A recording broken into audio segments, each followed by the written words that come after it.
बे समाव मोनसे रादाब उदालगुरियाव गोदानै लुफुंजानाय बड'फा इउएन ब्रह्म हायुङारि एकाडेमि सोलोंथायारि बिल्डिंखौ बेखेवबाय। दिनै इउएन एकाडेमि फरायसालिनि एमएमसिनि सामलायगिरि बिथोनगिरि मिनन मुसाहारिया बेखेवनानै होयो। बे हाबाफारियाव गाहाय आलासि महरै उदालगुरि जिल्ला एबसुनि आफादगिरि कर्नेलियास दैमारिजों लोगोसे गोबां माननि आलासिफोरा बाहागो लादों। मख'नो गोनांदि उदालगुरि टाउननि साखाथियाव थानाय बड'फा इउएन एकाडेमि फरायसालिया थांनाय 2003 मायथाइयावनो गायसनजादोंमोन। नाथाय गोबां बोसोर मोजां रोखोमनि बिल्डिं लुनो हायाखैमोन। दिनै गोबां नाजानायनि गेजेरजों लुफुंनो हानाय सोलोंथाइ बिल्डिंखौ मोननो हानानै गोजोननाय फोरमायदों ओनसोलनि दैदेनगिरिफोरा आरो सोलोंथायारि बिल्डिंनि गेजेरजों सोलोंथाइ आबहावानि थासारिखौ मोजां खालामनो हागोन बेखौ मिजिंथिदों। इउएन ब्रह्म फरायसालिनि गोरायुं बलेन्द्र ब्रह्म लोगोसे हाबाफारियाव बाहागो लागिरि मिनन मुसाहारि आरो उदालगुरि जिल्ला एबसुनि आफादगिरि कर्नेलियास दैमारिया खौरांगिरिनि गेजेरजों मा फोरमायदों आबुङै खोनासंदो। जोंनि उदालगुरिनि थाखाय इउएन एकाडेमिया मोनसे बिराद गिदिर रंजाथाव दिनै जों गोदान मोनसे अफिस क्लास बिल्डिं जों बेखेवदों G+1 जों बहुत खस्थ' खालामबाय। जों थरजा बेरानिफ्राय फोरोङै लाबै दिनै 13 बोसोर जाबाय।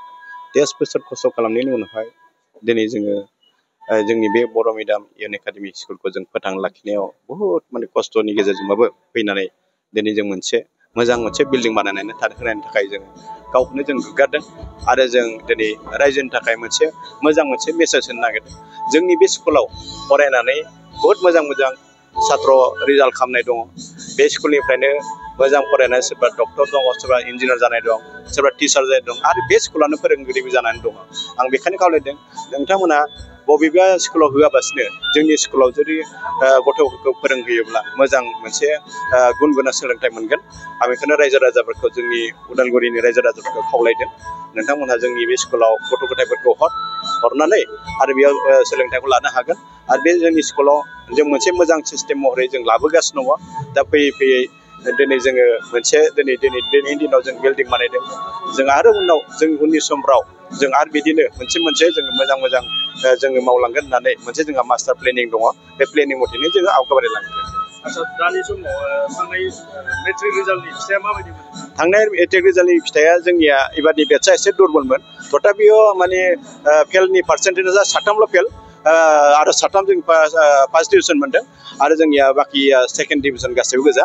खिन्थु बेनि मोनसे बोसोराव जों गासैबो 30-40 जन गथ'फोर दंमोन। बिसोर गाथांमोना फार्स्ट डिभिजन गोजा आरो बिथांमोना लेटार मोनदों, सोरबा स्टेन्डबो मोनदों। बिदि जायो आरो फरायसानि अनजिमा हिसाबै बे कर'नानिफ्राय बहुत खम। दायो जोंनियाव 350 जन सुबुं दङ दा बेयाव आरो जों बेखायनो एसेबां जोङो इमप्रुभमेन्ट बानायनो थाखाय जोङो रायजो राजाखौ खावलायदों। बुंनो थाङोब्ला जों उदालगुरि हिसाबै नैबे आगोमा उदालगुरि इउएन एकाडेमि दिनै गोदानै G+1 स्कुल बिल्डिं मोनसे बेखेवदों। बेजों लोगोसे मेट्रिक बा क्लास 10 जिथु HSLC आनजाद बेयावहाय उथ्रिसार जानाय फरायसाफोरखौ बरायनायबो हाबाफारि बिथांमोना दिनै लाफादों।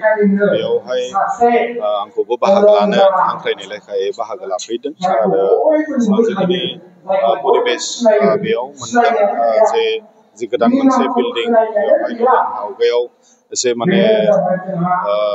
जिखिनि क्लासरुमफोर एभेलेबेल बेबायदि क्लासरुम निस्सय बिथांमोनहा गैयामोन बा दङब्लाबो एसे थाखो खथाफ्रा फिसा बेबायदि बधय दङमोन फोरमायनाय बायदिब्ला। खिन्थु दिनै गोदानै आरो स्कुल जिथु बिल्डिं खुलिबाय आं आसा खालामदों जे बे गोदानै स्कुल बिल्डिं खुलिनायजों लोगोसे बेयावहाय मोनसे फरायनायनि जि मोनसे परिबेस गथ'फोरनो थाखाय आरो लोगोसे फोरोंगिरिफोरनो थाखाय गथ'फोरखौ फोरोंनो थाखाय जि मोनसे परिबेस नांगौ बे परिबेसखौ नैबे इनफ्रास्ट्राक्चारफोराबो जथेस्थ'खिनि मिन खालामो, जथेस्थ'खिनि बेवहाय मेजर मोनसे रल प्ले खालामो। गतिके बे इनफ्रास्ट्राक्चार मोनसे गोदानै लुखांनायजों लोगोसे बै परिबेसफोराखौ जाहाथे बेवहाय दानानै जोंनि फरायसाफोरनो फरायनाय क्वालिटि इडुकेसनखौ लानो थाखाय बेवहाय मोनसे बे इनभाइरनमेन्टखौ दाना होनो हागोन आं बेखौ मिजिंथिदों। लोगोसे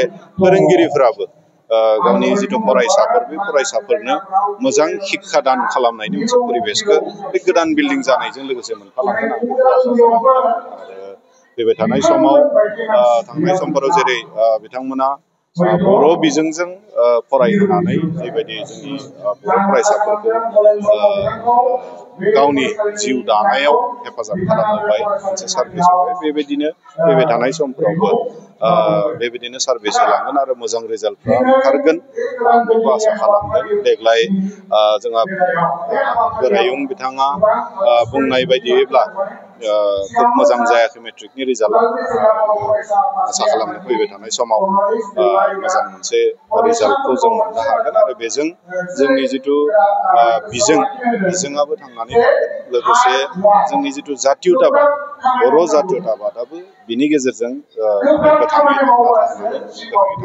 हागोन आं बेखौ मिजिंथिदों।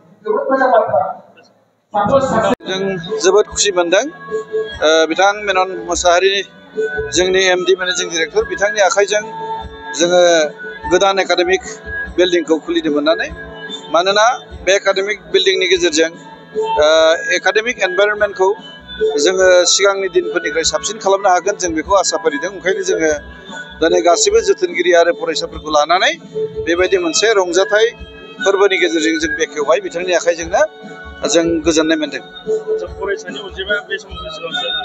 जोंनाव दायो मोनसे सम दंमोन 450 जाबायमोन खिन्थु देग्लाय नैबे कर'नानिफ्राय जोंहा स्टुडेन्टसफ्रा खमायबोदोंमोन नाथाय एसे बांफिनदों बिनि उनावहाय देग्लाय 320 टटेल दङ नार्सारि टु क्लास 10।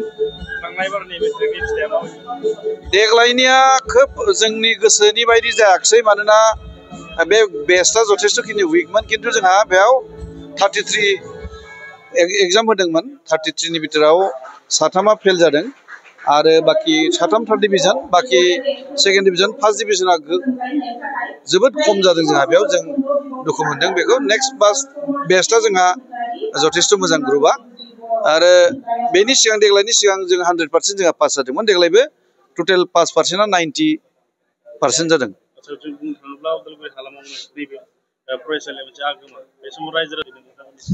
जोङो रायजो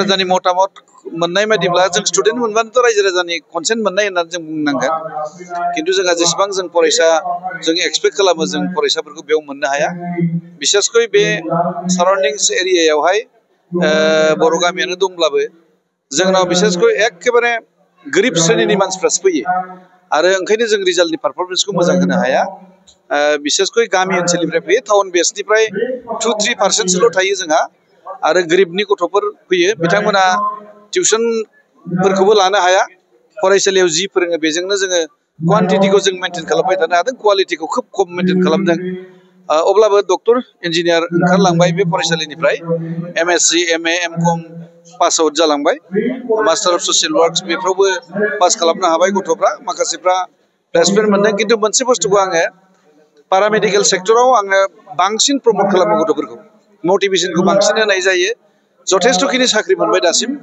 इभेन जोंनि उदालगुरि सिभिल हस्पिटालाव 7 नार्स स्टाफ नार्स जोंनि फरायसालिनिफ्राय दङ 200 बेड हस्पिटालाव जों बेजोंबो खमसे खम गैयैनि गथ' गथायफोरखौ मटिभेसन होनानै बेबायदि फिसा फिसा केरियारखौ हमहोनो हानायाव जों साक्सेसफुल साफा सानैया डक्टर इन्जिनियारखौ मोनबाय।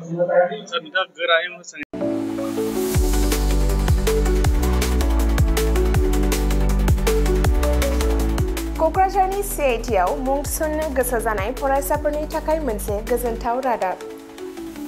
सेन्ट्रेल इन्स्टिट्युट अफ टेक्न'लजि क'क्राझारआ 2025-2026 सोलोंथाइ बोसोरनि थाखाय मुं थिसननायनि एन्ट्रेन्स एग्जाम खुंनो थांगासिनो दङ।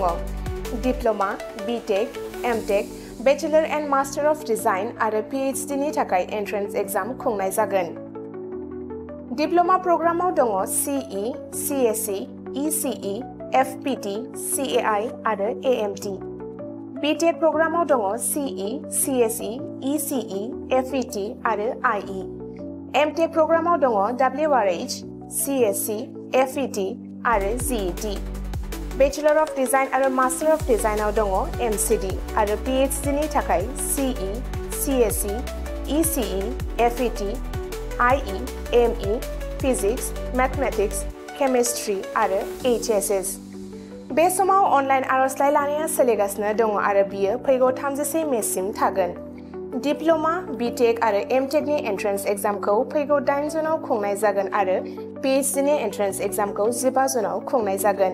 आबुङै मिथिनो थाखाय एडमिशन सेल CIT क'क्राझारनि मबाइल नम्बर 9365031406 आव सुलाद लानो हागोन एबा query2025@cit.ac.in आव इमेल खालामहरनो हागोन।